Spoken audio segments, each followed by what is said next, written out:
Olá, bem-vindos a mais um vídeo do Brasil Peer Fórum BPF. Meu nome é Leonardo Furtado, sou chair do Comitê de Programas. O vídeo de hoje, tema alta disponibilidade, ou seja, o que o operador de redes, o provedor de acesso à internet precisa compreender para maximizar os seus indicadores de disponibilidade e, consequentemente, entregar um serviço lá na ponta para o seu assinante com disponibilidade e confiabilidade, que é tudo o que nós desejamos para a internet brasileira. Em tempo, convido você a participar do BPF. Acesse o nossa wiki, confira os nossos conteúdos, compartilhe os nossos conteúdos nas redes sociais, inscreva-se nas nossas listas de discussão e façamos a internet brasileira cada vez melhor. Vamos lá? Antes de começarmos, eu pergunto, de tantos indicadores-chave importantes para o negócio do provedor, assim como para qualquer empresa, obviamente, mas especificamente nesse caso o provedor, de tantos indicadores-chave de performance do negócio, se temos dois que são muito relevantes para o mercado de telecomunicações, para o mercado de internet. Número 1, performance. O que adianta você ter uma internet muito disponível? A maior parte do tempo, toda vez que o usuário precisa acessar a internet e fazer o que tiver que fazer, a internet está disponível. No entanto, a performance é precária, está aquém da expectativa de consumo para aquele tipo de interação que o usuário quer fazer. Não consegue lidar com mídias grandes, acessar conteúdos pesados, trabalhar com vídeo, vai fazer um jogo, jogar online, onde a latência é muito importante. Então, performance ela é muito crítica para o negócio do provedor. E falaremos de performance em outra ocasião. Da mesma forma, no mesmo lado, imagine o oposto. A internet está muito rápida, então o usuário ele consegue interagir muito satisfatoriamente quando a internet está disponível. Ela é rápida. O problema é que ela fica indisponível muito frequentemente. Então não adianta muito você ter uma internet muito rápida e pouco disponível, ou que aborreça sucessivamente o assinante porque toda hora está ficando fora. E também não adianta nada, uma internet muito disponível, porém lenta. Então a performance e a disponibilidade são duas das áreas que são percebidas pelo assinante. Tem outros indicadores importantes que citaremos em outros vídeos, mas esses dois, performance, o desempenho e a disponibilidade, são duas métricas que você tem que pensar muito bem, porque o cliente ele percebe isso aí. E esse é o foco do vídeo, pois falaremos um pouco aqui da disponibilidade. Espero que você curta. Quando pensamos em disponibilidade, o termo é macro, ele é muito abrangente e engloba muita coisa. Mas para manter uma síntese aqui no vídeo, tentarei pontuar as áreas de maior interesse na questão da disponibilidade. Uma das primeiras coisas que o provedor precisa fazer é derivar o seu diagrama de bloco de confiabilidade na rede, do inglês Reliability Block Diagram, tá? O RBD que nós chamamos, que é o diagrama de bloco de confiabilidade. Por quê? Primeiro ele precisa compreender qual área da rede a falha de um componente provoca indisponibilidade de um serviço, e pode ser parcial ou total, e qual que é a densidade de usuários afetados. Porque às vezes uma região fica fora, um perímetro fica indisponível. Mas quantos usuários são afetados e quais serviços estão indisponíveis para esses usuários? Pode ser um tipo de serviço, duas, três coisas, ou a internet toda do teu assinante está indisponível. Então, o diagrama de bloco de confiabilidade, ele permite você fazer o quê? Em primeiro momento, derivar a disponibilidade do dispositivo. Então, porque você tem conceitos de disponibilidade que derivam o quê? Um deles, o dispositivo. A outra, a rede, na questão funcional. Os recursos, os protocolos, as funcionalidades, os serviços. Então, você tem os indicadores de disponibilidade do dispositivo, da rede e dos sistemas, por exemplo. Tá? E esse diagrama de bloco de confiabilidade ele vai permitir você desenhar a sua rede e identificar em que parte a falha de um componente provoca indisponibilidade parcial ou total de serviços e quais seriam os serviços e quem seriam os usuários afetados. E permite ainda você internalizar no seu negócio esse princípio de indisponibilidade e qual é o impacto que isso vai acontecer para você poder derivar outras coisas. Por exemplo, o prazo do impacto, por quantas horas aqueles serviços ficariam disponíveis, quais seriam as complicações desses impactos que podem incluir reputação, a sua reputação como operador de rede, como provedor fica abalada, fica afetada, pulverização da tua base de assinantes, dependendo da magnitude da falha, os seus assinantes podem sumir em grande quantidade, fazer uma evasão da tua rede, porque eles não têm mais você como um fornecedor confiável de tecnologia. Reputação, evasão da base de clientes, multa, reparação, dentre outras complicações que vão desde a imagem do seu provedor como instituição de tecnologia, de fornecimento de tecnologia, como a parte financeira, multa, reparação e outras complicações, e diminuição da tua base de assinantes, aumentando o quê? Dando o ouro para o seu concorrente. Então, o seu concorrente, há mercado para todo mundo. Quando eu falo de concorrente, eu entendo que numa região vários provedores podem competir saudavelmente. Mas se você tem um problema no seu provedor e a sua clientela foge de você porque você toda hora está indisponível ou que tem um serviço precário, a sua base ela será reduzida substancialmente para alimentar a base de uma outra empresa na sua região que fornece o serviço, pelo menos nos padrões de qualidade que aquele assinante ou aqueles assinantes estão demandando. Então é muito importante o conceito de diagrama de bloco de confiabilidade, fazer a compreensão de qual componente da rede, se falhar, qual é o impacto daquela falha, o prazo de impacto, escopo, perímetro e volume de impacto, para você poder internalizar e saber até quantificar a perda financeira, a perda de reputação, para que isso permita a construção de um plano de contingência e recuperação de desastres, assim como quais mitigações são necessárias para você evitar esses problemas, exercitando corretamente uma análise qualitativa de riscos, produzindo um plano diretor de investimentos, permitindo que você faça esse projeto mais consolidado, observando melhor a disponibilidade da rede e com isso você manter níveis de serviço satisfatórios. Então a disponibilidade é justamente isso, é a capacidade da sua rede de ficar disponível, não somente da rede, eu estou generalizando, mas a rede e os serviços que estão rodando no topo dela. A habilidade da sua rede de manter isso toda vez que o assinante necessitar usar os serviços que você oferece, esses serviços estão disponíveis. Esse é o conceito de disponibilidade. Além da disponibilidade, temos uma questão chamada confiabilidade. A ideia é porque você tem como medir o quão confiável são os componentes tecnológicos embarcados no seu projeto técnico que se traduzem nas tuas ferramentas, equipamentos, enlaces e tudo mais, e você consegue quantificar isso aí. Então a disponibilidade, a alta disponibilidade aumenta a confiabilidade da sua rede. Então você tem disponibilidade e a confiabilidade. Outro tema também é a resiliência, que é o comportamento que a sua rede vai ter em cenários e eventos de falhas. O que acontece com a minha rede se eu tiver meu enlace principal de transporte interrompido, porque foi rompido na rede aí em algum lugar? Como é que a minha rede vai convergir com relação a esse evento? Começa por ali. Quanto tempo leva para que esse distúrbio seja normalizado via caminhos alternativos?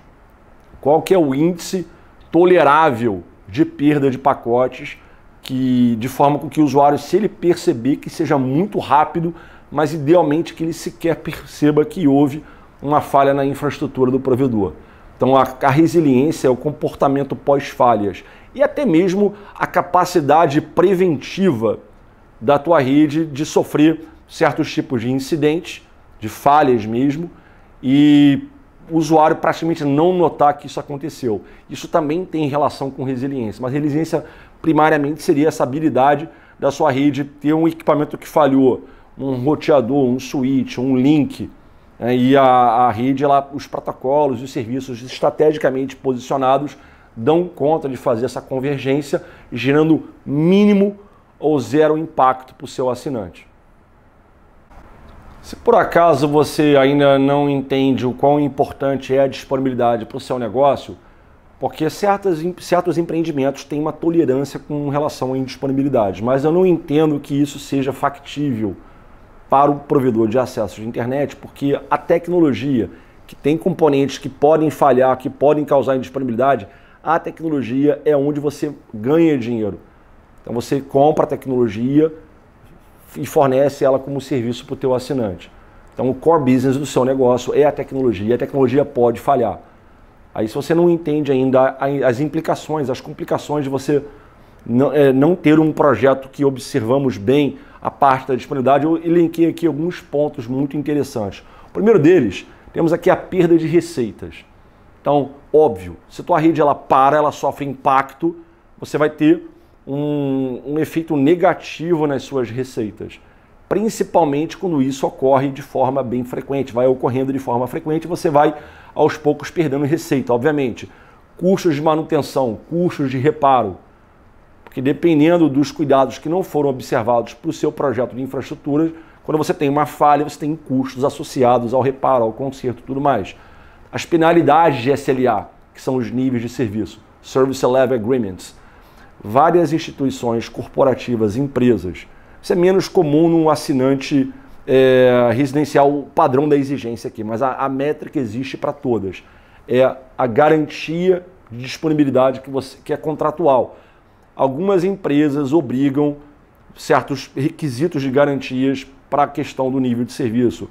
Latência, jitter, perda de pacotes e o uptime, que é o tempo de disponibilidade. Então 99% de uma rede disponível, 99,9% da rede disponível, 98% tem sempre uns SLAs.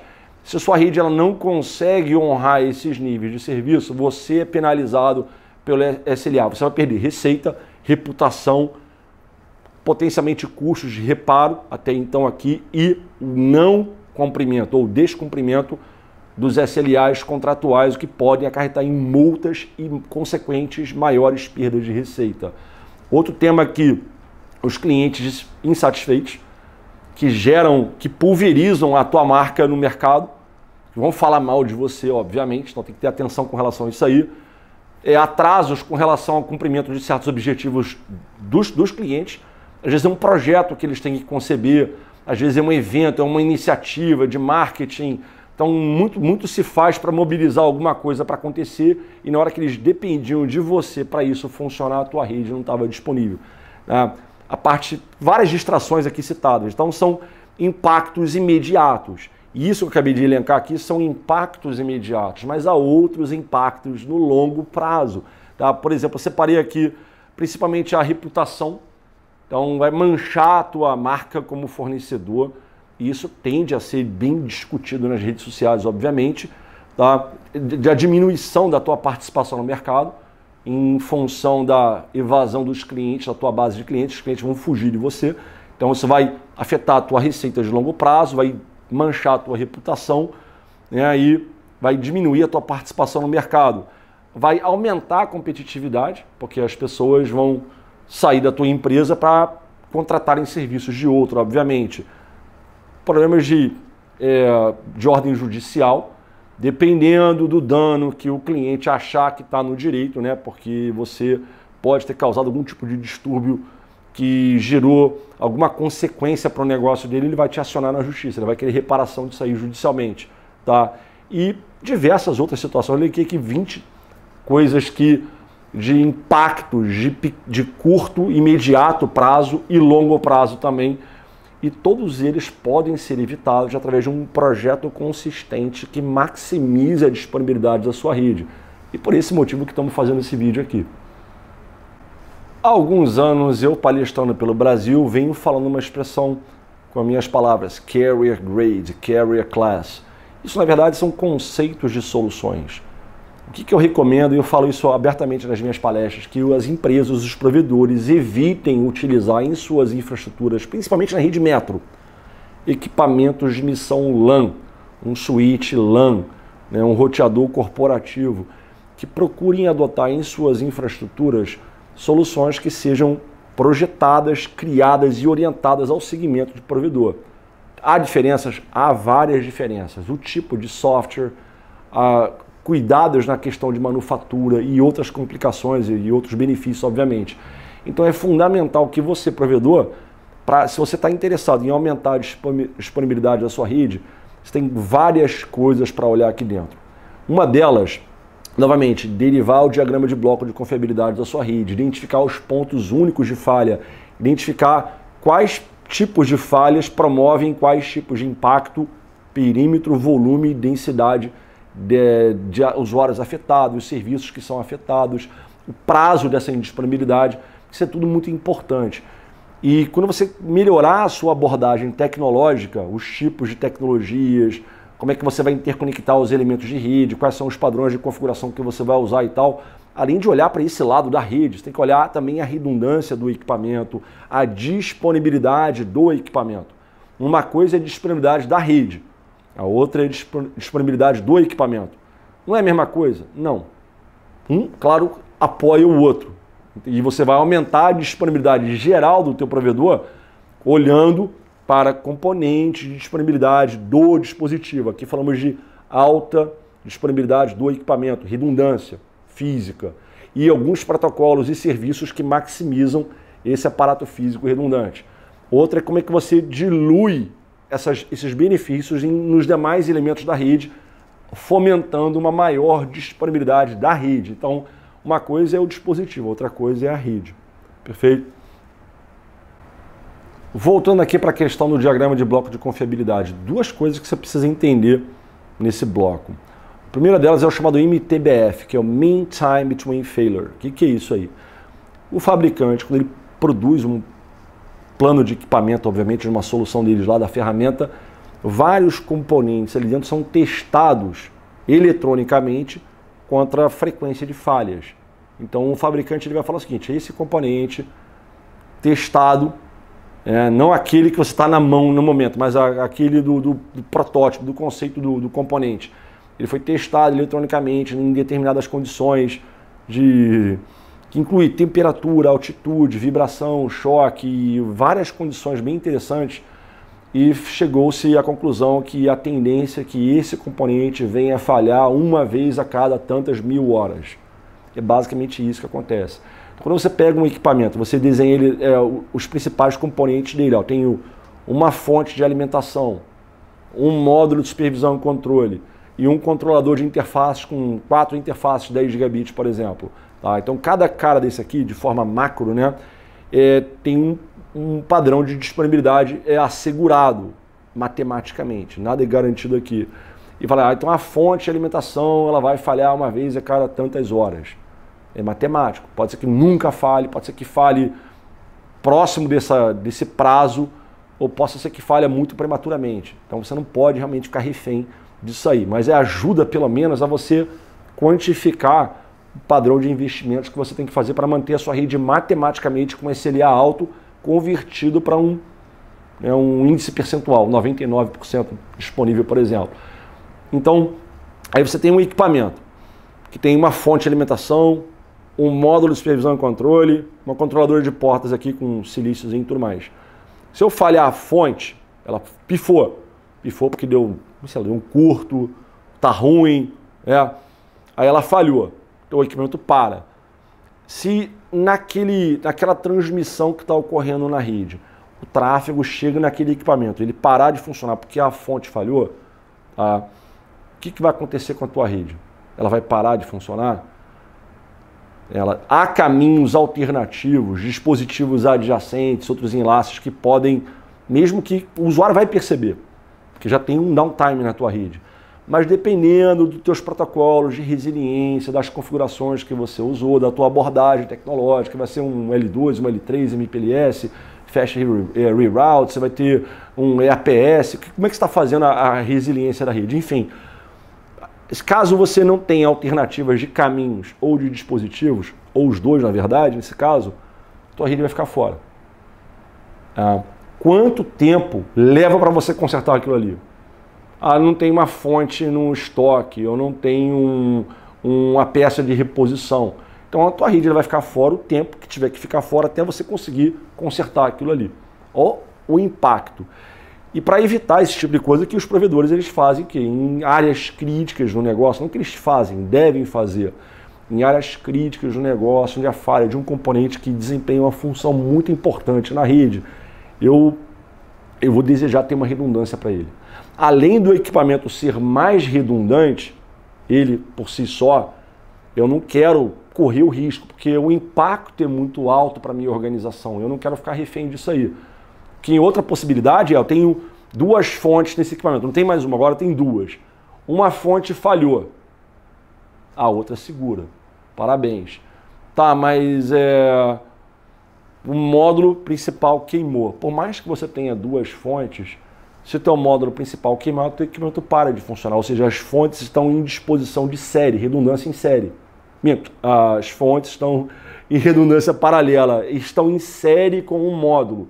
Então, por mais que você tenha redundância em paralelo com a fonte, pode ser 1 mais 1, N mais 1 ou N, enfim, várias combinações de redundância elétrica aqui. Você perder uma fonte, a outra segura. Não tem problema, redundância em paralela, mas elas estão em série com o módulo de supervisão e controle, que se ele falhar, não adiantou você ter duas fontes. Também não adianta você ter um equipamento com duas fontes, dois módulos de supervisão e controle, se o link cai. Você tem outro link? Não. Entendeu? Também não adianta você ter duas fontes de alimentação, as duas conectadas no mesmo circuito elétrico. Falhou o circuito elétrico, adiantou ter duas fontes? Não. Então isso é o diagrama de bloco de confiabilidade. Você tem que entender o quanto de redundância você precisa no teu dispositivo. Se aquela camada onde o dispositivo desempenha a sua função, vai ter um equipamento do lado fazendo um trabalho para manter a disponibilidade da rede. Isso na questão do dispositivo. Tá? E uma coisa que você pode fazer é consultar o seu fabricante, obter as especificações de MTBF do teu equipamento. Aí você faz o desenho do diagrama de bloco de confiabilidade e fala, esse equipamento tem 99,9% de disponibilidade. Mas da maneira como ele está inserido na rede, só tem um link.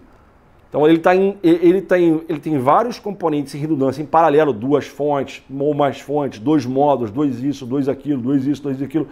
Mas ele está dependendo de um link para passar o tráfego. Se aquele link para, não adiantou você ter um equipamento muito redundante. Então, apesar dele ser 99,9% disponível, o link não é. Então ele vai diminuir a disponibilidade geral da tua rede. Então você tem que exercitar isso para a rede toda. Então o teu fabricante, ele pode te fornecer, né, as especificações de MTBF dos seus componentes. E com isso você entender melhor a disponibilidade do dispositivo. É uma coisa muito importante. A outra métrica é o MTTR, que é o Mean Time to Repair, ou Mean Time to Restore. Os nomes são intercambiáveis aqui. O MTTR é bem interessante porque ele é bem efêmero e bem variável. Porque o MTTR é a habilidade que você tem de, preferencialmente, antecipar a falha. Porque alguns equipamentos têm objetos gerenciados que já conseguem, com alguma antecedência, te alertar que está tendo um problema. Perfeito? Então, idealmente, você poder antecipar e você promover as correções, antecipar, pega o equipamento lá, já deixa pronto aqui, já configura ele, que ele está para falhar, vamos fazer uma janela, né? Você pode evitar o problema. Caso você não consiga evitar o problema, que é muito comum, inclusive, você ter a habilidade de diagnosticar o mais rapidamente possível, porque o que exatamente parou de funcionar? Foi o software? Foi um processo daquele software? Foi uma placa? Foi um módulo? Foi uma fonte? Foi um cabo? Foi um transceiver? Foi uma fibra? O que falhou? Então, o tempo que você vai levar para você receber o evento, consolidar o evento da falha, compreender, fazer a sua leitura. Isso aqui falhou por essa razão. E você fazer a correção, trocar a peça, trocar o componente, enfim. Esse tempo todo é o teu MTTR. Perfeito? Então, o MTBF é a frequência de falhas possíveis, né, matematicamente mensuráveis, digamos assim, dos componentes do dispositivo, tá? E o MTTR seria, além do dispositivo, diluído no diagrama todo da rede, óbvio, tá? E o MTTR seria o tempo de restauração dessas falhas, tá? Caiu o link, e o link é contratado com alguém, obviamente. Aí você vai entrar com a pessoa, você vai corrigir quando? Então você não tem nem como ter certeza do MTTR em alguns lugares. Então você tem que usar os valores nos piores casos, nesse caso aí. Porque a disponibilidade é uma conta que nós fazemos. Porque a disponibilidade né, de um equipamento é uma conta que a disponibilidade é igual ao MTBF dividido pela soma do MTBF mais o MTTR. Isso é o teu cálculo de disponibilidade. Então, se você quiser saber quanto que um equipamento é disponível, quão disponível ele é, você sabe, você tem que fazer o diagrama daquele equipamento, pegar os seus componentes, fazer a redundância em paralelo e em série de acordo para fazer o cálculo da disponibilidade daquele dispositivo. E a fórmula é: disponibilidade é igual ao MTBF dividido pela soma de MTBF e o MTTR. Ali que você vai ter o conceito de disponibilidade daquele dispositivo, e você vai ter que fazer isso para toda a tua rede, para você matematicamente derivar o quão disponível a sua rede é. Os maiores desafios aqui são interessantes, porque, como eu falei, a disponibilidade do dispositivo não é a mesma coisa que a disponibilidade da rede. Então você tem esse desafio para entender. O outro é o custo, porque quanto mais disponível for a sua rede, mais você vai gastar para manter essa disponibilidade. Depois de 99%, cada 9 após a vírgula, 99,9, você praticamente dobrou o investimento. Então uma rede, 99,9%, ela é quase o dobro, se não o dobro, do custo de uma rede de 99% de uptime, de disponibilidade. É uma rede com 4 noves, né, que é 99,99%. Ela custa 3 vezes mais do que uma rede de 99%. Isso é exercitável, você pode trabalhar com isso aí para se entender que para você ficar disponível você vai ter que investir. Por isso que é importante você escolher como esses investimentos são realizados, devem ser realizados. Uma coisa que pode e deve ser evitada é o máximo possível evitar o conceito de redundância em série, onde você vai, né, basicamente multiplicando os valores nos elementos que estão no caminho daquela conversação que, se falhar, provoca indisponibilidade. Porque uma redundância em série tem esse problema. Eu tenho 5 elementos ativos no meio da minha rede, mas a falha de qualquer um deles para aquele trecho todo, e se aquele trecho for único, interrompe os serviços e para os seus assinantes de imediato. Então, evitar a abordagem de redundância em série e partir para uma linha mais correta de ter as devidas, né, redundâncias em paralelo para maximizar a disponibilidade daquele perímetro, e você fazendo isso sempre que é viável e necessário nos demais perímetros da sua rede. E quando falando da disponibilidade de um dispositivo, quando falamos de carrier grade não é um recurso, não é uma tecnologia, não é uma configuração que se realiza, é uma cultura, é a classe, é o conceito de um produto projetado para missão crítica, onde a prioridade é, além da performance, que eu comentei obviamente, a disponibilidade é um requisito extremo. E esse tipo de arquitetura, os roteadores, os switches, né, essas soluções, elas são pensadas para atuar num ambiente onde a falha não é tolerada, ela deve ser evitada ao extremo. E quando a falha ocorrer, que nada é perfeito, que ou aquele dispositivo tenha mecanismos nativos para lidar com essas falhas e provocar o mínimo de downtime possível, ou embarca protocolos e serviços tal que numa rede promove uma convergência rápida, diminuindo muito o índice de perda de pacotes, consequentemente a percepção do usuário de que houve uma falha na sua infraestrutura.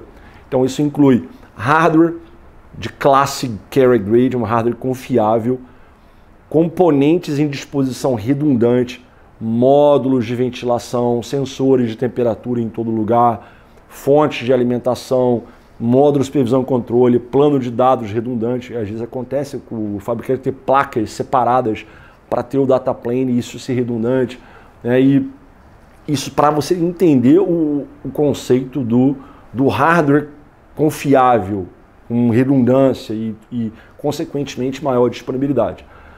Outra coisa que é muito importante é o software. Vários fabricantes estão partindo para a linha de sistemas operacionais com completa abstração entre hardware e software. Ou seja, até então o sistema operacional de vários fabricantes era monolítico, o que significava que o sistema era ao mesmo tempo o sistema operacional, drivers, pilha de protocolos e todo o resto. Hoje não, o sistema, a CLI que você configura e tem os protocolos rodando, obviamente, isso é uma aplicação. fabricantes como a Cisco é o caso que faz isso aí. Né? Então você tem uma abstração completa. O iOS não vai interagir com o hardware diretamente, ele faz isso por camadas de abstração e os processos são hipermodularizados, cada um com as suas threads rodando em áreas de memória protegida, com sofisticados IPCs que viabilizam a orquestração entre os processos, etc. Ou seja, um software pensado para missão crítica. Lá atrás, isso que você tinha, por exemplo, um processo pouco importante. NTP, um exemplo. Tá? O NTP é importante, com certeza. Vários serviços, inclusive, dependem do protocolo NTP para funcionar. Mas, digamos que você estivesse numa pane, o NTP sofreu uma pane. Tá? Escreveu dados numa área de memória que não era para ter escrito, e isso gerou um crash lá no sistema. Você vai ter que rebootar o teu equipamento que roda BGP, MPLS, etc., por causa do NTP, que é um protocolo menos importante. Né? Sistemas modernos conseguem confinar essa falha e reinicializar o processo sem ter que tocar nas demais áreas do sistema que estão operando sem nenhum tipo de problema. Então, o fabricante, quando ele pensa nessas soluções, ele pensa em um equipamento bem disponível, bem confiável, bem redundante, e a classe de software que está embarcada, ela maximiza isso aí. Então aí você tem um sistema realmente confiável. E é para essa linha de raciocínio, essa linha de investimentos que eu recomendo que os provedores executem. Na parte de, por exemplo, tolerância à falha, né, tem sensores de temperatura espalhadas no equipamento, facilidade de inserção e remoção de módulos em serviço sem ter que reinicializar o equipamento, são capacidades, características de confiabilidade na questão do hardware. Só que também tem os mecanismos, né, de confiabilidade de software, que são eventos de detecção e outras facilidades que fluem dentro do sistema para manter aquilo de forma bem orquestrada e bem confiável. É uma outra situação dessas plataformas. E, obviamente, isso melhora também bastante a redução do teu MTTR. Uma das principais coisas que você vai querer fazer na sua rede é reduzir o tempo de reparação, reduzir o tempo de restauração do serviço que está afetado.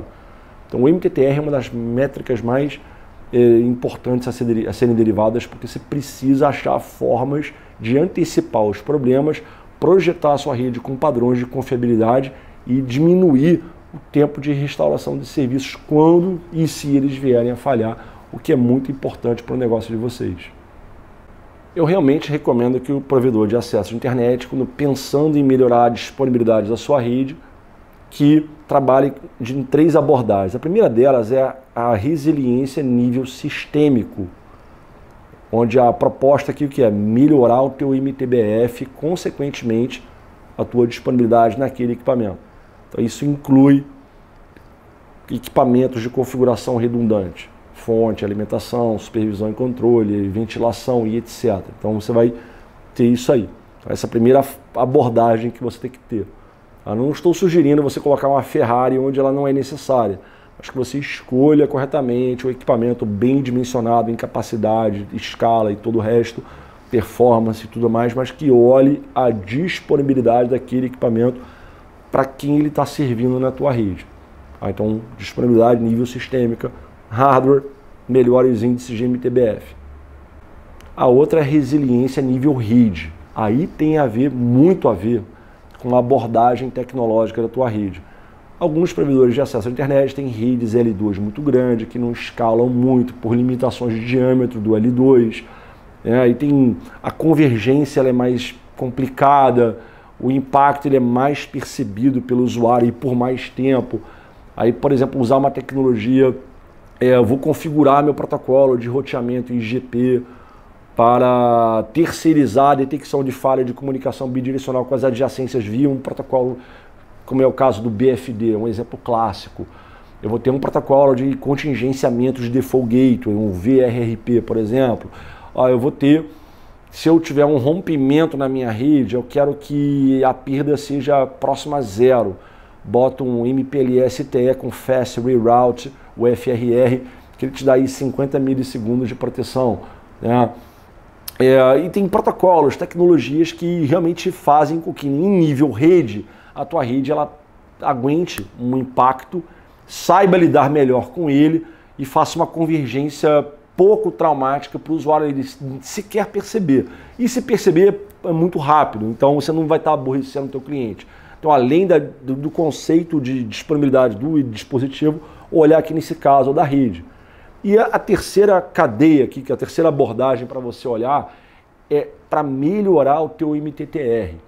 Então você tem que focar em disciplinas de gerenciamento de incidentes. Tem que equipar o teu NOC com ferramentas confiáveis que consigam antecipar possíveis falhas na tua rede e, se essas falhas acontecerem, que a notificação seja quase que imediata, não somente no painel lá, mas para outros canais de acionamento, que descreva o incidente, né, e forneça o máximo de informações possíveis com relação ao que está acontecendo ali dentro e que você consiga fazer o diagnóstico melhor e, consequentemente, consertar isso o mais rapidamente possível.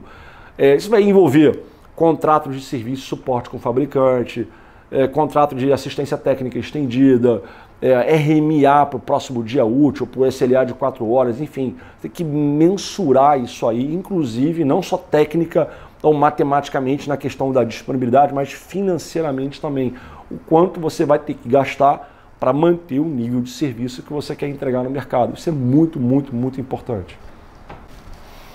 Alguns mecanismos de alta disponibilidade em nível sistêmico, a gente pode dar um exemplo aqui, depende do fabricante, né? Mas tem fabricante, equipamento que tenha 2 módulos de supervisão e controle, a falha do módulo ativo não provoca indisponibilidade no teu plano de dados, porque o plano de dados ele fica congelado, o módulo standby ele entra em ação, né? As sessões não são afetadas porque há configurações adicionais que garantem isso, que é o caso do non-stop forwarding, obviamente, e o sistema ele consegue se recuperar daquela falha, provocando zero distúrbio na rede. Outros fabricantes têm um distúrbio que dura 2 minutos, outros que duram 4 minutos. Sim, existe isso aí. Tá? Depende das tecnologias suportadas para permitir esse failover entre os módulos que falharam no sistema. Então são exemplos de tecnologias embarcadas no equipamento que maximizam a disponibilidade dele. Não basta você ter uma caixa redundante, mas tem que saber conhecer esses serviços que devem ser configurados para garantir aquilo ali. Então é um exemplo, tá? Outro exemplo também em nível dispositivo, eu tenho sessões de NAT, tá? Eu estou usando o CGN no meu equipamento. Se eu perder o meu módulo ativo, um exemplo aqui hipotético, eu não vou perder meu tráfego L2, porque o Stateful Switchover está habilitado. Eu não vou perder as adjacências do meu protocolo de roteamento IGP ou SPF nesse caso, porque o NSF está habilitado, né? Mas as minhas traduções NAT, como são Stateful, eu vou perder. Aí você tem que ter equipamento que suporta a tecnologia de alta disponibilidade para tráfego Stateful, onde o router ele tem que manter algum controle de sessão. Então, não basta você ter mecanismos de convergência L2 e L3 se na parte de sessão o teu equipamento não tem uma facilidade correspondente. Existem no mercado soluções que atendem a essas expectativas também. Então, talvez seja interessante você, como provedor, no selecionar a tua ferramenta, procurar entender se esses recursos estão disponíveis no seu fabricante. Assim como há também mecanismos de alta disponibilidade para funções de rede. Aí dei um exemplo há pouco, né, do BFD, Bidirectional Forward Detection. O próprio NSF, que é um recurso que a gente vai configurar junto com os protocolos de roteamento. É um exemplo clássico também. O MPLS Fast Reroute, tá?